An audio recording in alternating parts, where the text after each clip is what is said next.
la Joconde dans l'escalier, qui avait été pensée également par la même association, Artessence, qui est une association qui a été créée en 1995 et qui est une association qui s'inscrit parfaitement dans la politique culturelle de la ville, puisqu'il y a cette notion de culture inclusive.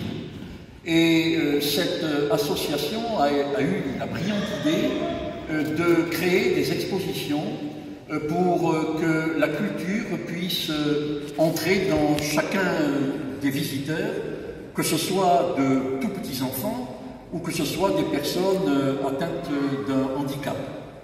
Et cette exposition d'aujourd'hui, qui fait appel à tous les sens, la vue bien sûr, le sens olfactif, mais également l'audition, puisqu'il y a également de la musique, eh bien, est une exposition tout à fait singulière et qui nous sort un petit peu des vernissages auxquels nous sommes habitués.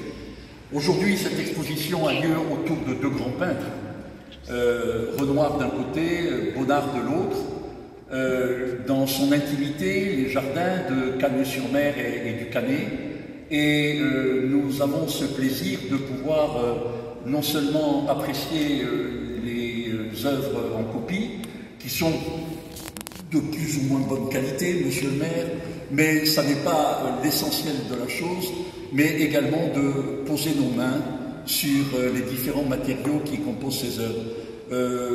Moi, je dois vous adresser, monsieur Leclerc, des remerciements, monsieur le maire, pour votre soutien indéfectible, parce que je trouve que c'est une exposition qui va permettre au plus grand nombre de venir approcher la culture plurielle. Je vous remercie.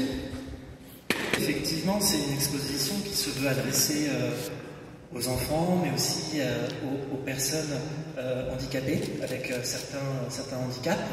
Et pour vous donner quelques chiffres, l'année dernière, avec la Joconde dans l'escalier, nous avions fait plus de 1000 scolaires. 1000 enfants avaient découvert cette exposition. Et là, actuellement, pour cette exposition, nous avons déjà plus de 600 scolaires qui ont réservé.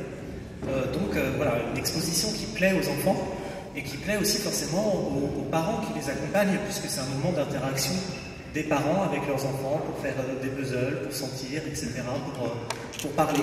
Donc une exposition qui permet d'offrir des moments d'interaction entre les parents et leurs enfants.